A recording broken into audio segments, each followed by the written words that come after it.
Eh bien, bonjour et bienvenue dans ce second module dans lequel je vais rapidement vous présenter l'interface de Gmail pour ceux qui n'ont pas encore l'habitude d'utiliser cela. Donc, comme vous avez pu le voir, on vient de créer une adresse Gmail très facilement en insérant un certain nombre de données via un petit formulaire de création. Puis, par défaut, vous arrivez sur votre interface. Alors, en fait, c'est très simple à prendre en main. Dans toute la partie gauche, vous avez tout ce qui est relativement classique, donc votre boîte de réception dans laquelle vous recevez tous vos messages, messages suivis, qui sont indiqués par une petite étoile.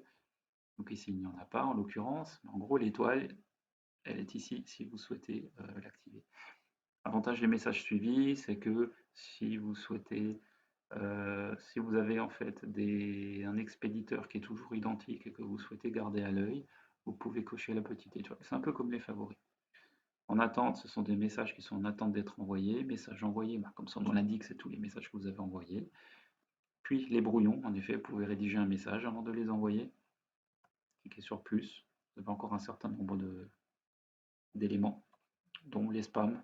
On y reviendra peut-être plus tard. Il faut savoir que certains emails peuvent tomber là-dedans malgré eux. Voilà.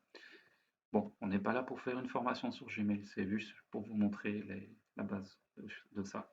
Ici, vous voyez que je n'ai pas d'avatar et que je m'appelle formation, tout simplement.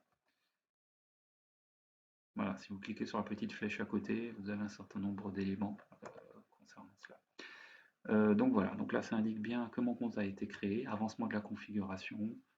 Pourquoi? Parce qu'il y a un certain nombre de choses à faire en amont. Donc on va les faire ensemble. Première chose, choisir un thème.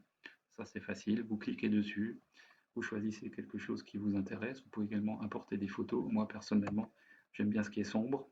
Je trouve ça beaucoup plus lisible. Cliquez sur enregistrer. Voilà, c'est fait. Ça passe en vert. Découvrez ce que vous pouvez faire dans Gmail. Donc ça en fait c'est un petit tutoriel. C'est même pas un tutoriel, ça vous ouvre la fenêtre de l'aide qui est située là-haut. Donc si vous êtes un peu perdu, vous cliquez sur le point d'interrogation. Vous avez l'aide qui s'affiche, il suffit de taper un mot-clé et puis vous avez les éléments qui sortent. Bon, on ne s'attarde pas là-dessus, on ferme. Importer contact et email. Donc ça vous ouvre une pop-up. En gros, c'est si vous souhaitez importer des contacts depuis une autre boîte mail que vous avez créée par ailleurs. Là, pas besoin, on souhaite juste avancer dans la configuration, donc on ouvre et on ferme. Télécharger Gmail pour téléphone mobile, pareil, ça peut vous envoyer directement l'application vers votre téléphone. Bon, moi ça ne m'intéresse pas, je quitte. Donc pour fermer cette fenêtre, vous cliquez sur la touche échappe de votre clavier. Modifier la photo de profil, ça c'est toujours intéressant. Voilà, donc vous pouvez importer une photo, utiliser des photos déjà importées, ou utiliser aucune photo. Bon, j'en mettrai une peut-être plus tard, mais là en l'occurrence je clique sur OK, voilà. Configuration est terminée, je peux fermer cela. Voilà, reprendre la configuration. Donc ici vous avez un petit menu dans lequel vous retrouvez tous les éléments que on vient de vous demander de faire.